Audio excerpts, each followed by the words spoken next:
Final third audio for the Creativity Study Guide, Part 2. We're going to cover question number 14 to 20.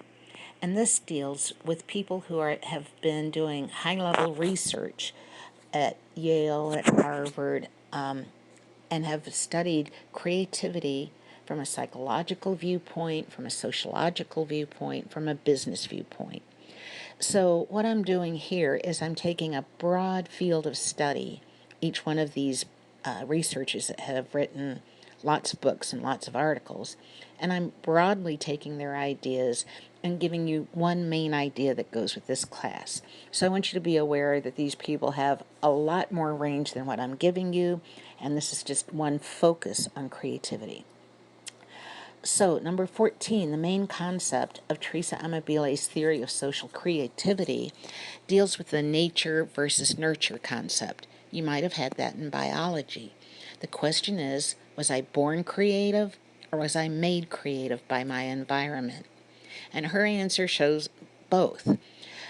That you may be born with more of a tendency to be creative or more of a tendency to be analytical. However, your environment plays a significant factor. People who were put into non-creative environments, analytical environments, everything neutral, gray, not much stimulation, just stopped creating, whether they were creative or not to begin with. Even highly creative people stop creating in an environment like that. But she's also proven that if you have a stimulating environment, something that provokes saturation, incubation, discovery, and application, if you put yourself in an environment like that, you will start being more creative, that your environment plays a significant role in this. Therefore, if you have not only just art up in your room or music playing, you might have also a specific place for your creativity. A workbench, a journal, a studio, a mannequin for fashion. And if you maintain a space, even if it's a very small space on your nightstand, where you have a creative environment, maybe a collection of objects that you like looking at or touching, having that is enough to trigger your creativity. Now, there's different types of creativity. And number 15 is Howard Gardner, that it was a neurobiologist. And he started studying people with lesions on their brains and was interested in what happens if this part of the brain does work or this part of the brain doesn't work.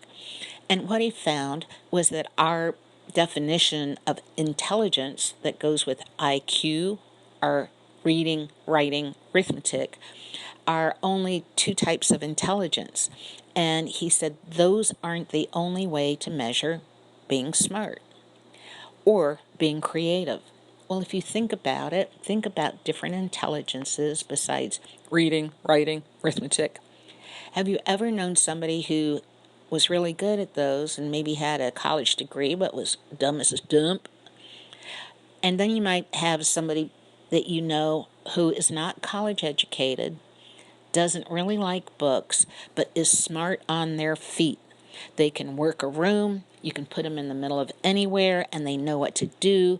They've got good, solid intuition. That's called environmental intelligence. Environmental intelligence means you can plop somebody down in the middle of nowhere and they're going to be okay. Have you ever known somebody who is emotionally dumb? Like they don't get it. You have to explain it to them. You have arguments. They don't understand the emotions. Emotional intelligence is somebody who's very good with their feelings. They understand their feelings. They can work with their feelings. So emotional intelligence is where you're good at relationships with people. We've spoken about kinesthetic creativity, and you definitely need kinesthetic intelligence in order to do that.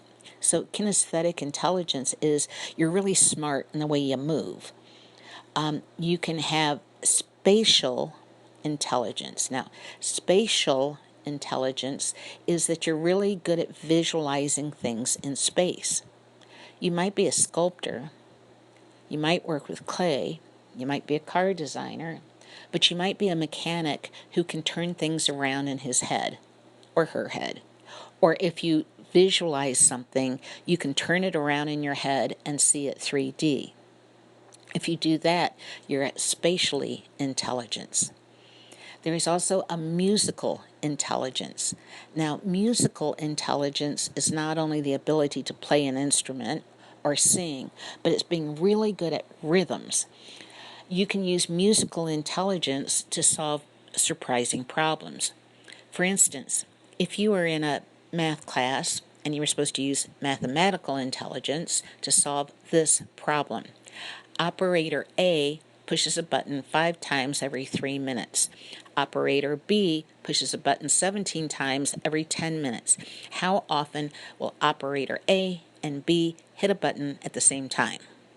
You could work that out mathematically, but somebody with musical intelligence might simply take a rhythm, say take their left hand, and beat a rhythm to operator A's rhythm. Take their right hand, drum out a rhythm to operator B, and just listen for when their hands hit the same drum beat.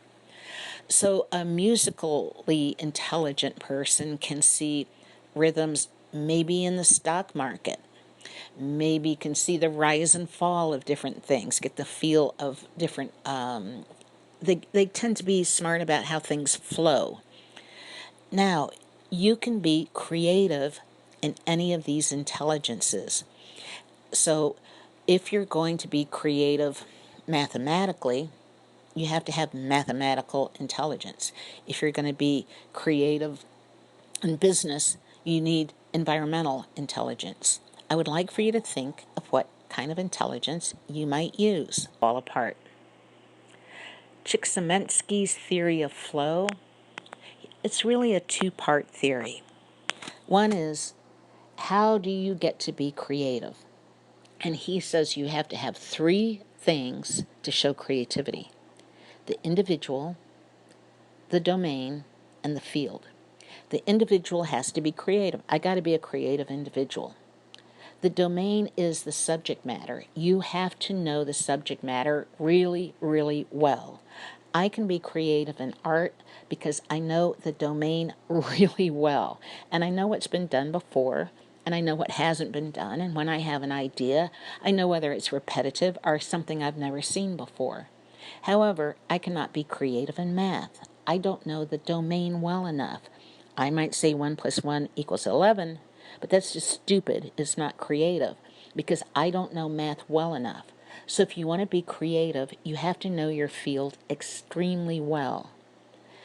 Your domain very well. Your field are the critics. People outside of your bubble who know the domain really well and can look at your work and say, man, I've never seen anything like this. So it might be if you're an athlete and you really know the game well, it might be a sports broadcaster. It might be a coach who knows your creative potential. In art, it would be an art critic. So when Jackson Pollock did his drip paintings, Jackson Pollock knew how to paint. Since he was a teenager, he was winning awards for his realistic painting.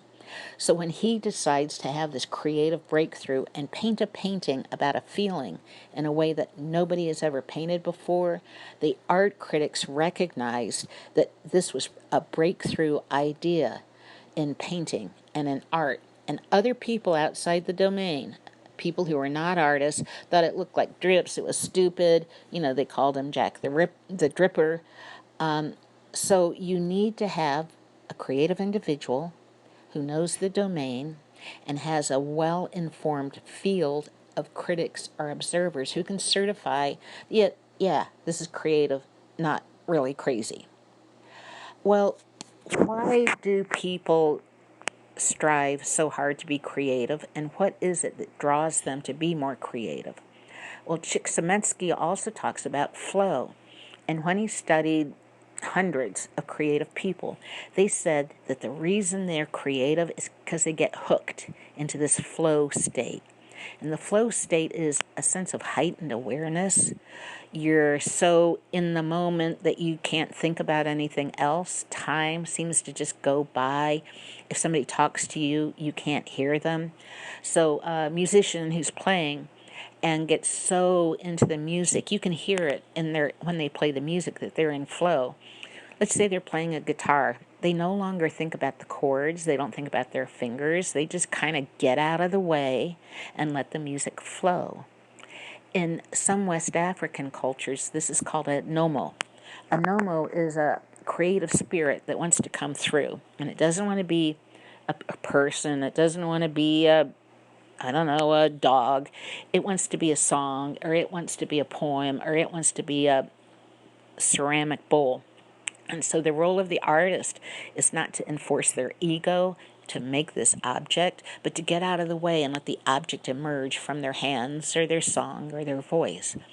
So an athlete can get into flow. You're going to throw a football and you don't have to think about the pass. You don't think about the move. You just know before it happens that this is going to be a peak experience. So flow is a kind of peak experience that people feel. And surprisingly, artists don't use a lot of recreational drugs because it gets in the way of flow. And people who are in highly stressful jobs who are doing recreational drugs are trying to get to flow, get to the place where everything dissolves and you're in a moment of high awareness where you're really reaching your potential. But creativity triggers flow, and that's why people are attracted to it. You may know question 19 from psych class. Abraham Maslow is a very well-known psychologist who had a pyramid, and he said that you have to meet basic needs, the bottom of the pyramid, a foundation, and that once you meet these basic needs down below, you can slowly build on these needs until you get to the top as a well-realized, self-actualized adult. Well, you're taught that at the bottom of this pyramid shape is food and shelter. As an infant, if you don't have food and shelter, you're going to die. You need to have communication. If you can't communicate, you're cold or hungry or need to be fed, you need to develop the ability to communicate. Well, you would think that maybe creativity would be up at the top. First, I have to have food and shelter. I have to be able to communicate. I have to be able to form relationships. I have to have the ability to identify who I am versus other people. All of these are steps towards becoming a complete person. Well, Maslow put creativity at the bottom of the pyramid, meaning creativity is a basic necessary state, a basic necessary step in your development. And if you do not develop creatively, then you're going to be held back in some way. Think of this. In order to be creative, you might have to be self-expressive. Not song and dance, just express yourself. And if you woke up one day and you couldn't express yourself, you couldn't think a thought, you couldn't get dressed, you couldn't go somewhere, because all of those are forms of self-expression. So Maslow said that children create when they play, they create games, they create pictures, they create make-believe, and that this is a significant, important part of their development. Unfortunately, that part of your development gets cut off so that later in life you might feel like you have problems with relationships or expressing yourself, or you might be depressed because you feel isolated. Well, Maslow says that the highest point of self-realization is self-actualization, being who you really are. I'm not a mother, I'm not a professor, I'm not a teacher, I'm not a wife, I'm not a daughter, I'm not a sister, I'm me. And when I become who I actually am, not who society says I am, not who, my parents say I am, but who I actually am, then you are self-actualized. And self-actualized people serve as kind of a beacon to other people. So if you want to be a singer, and you see this singer who is just totally themselves, they're unique, they're confident, they're bold, they have a good sense of humor. These are all hallmarks of self-actualized people. When you see somebody being who they actually are, it pulls onto your collective unconscious, and it connects you with that person and makes it so that you want to be who you are. So self-actualized person is somebody who's realizing their full potential. They tend to be confident, bold, creative, not real thick-skinned, and because they are self-actualized, they attract other people through their extensionality.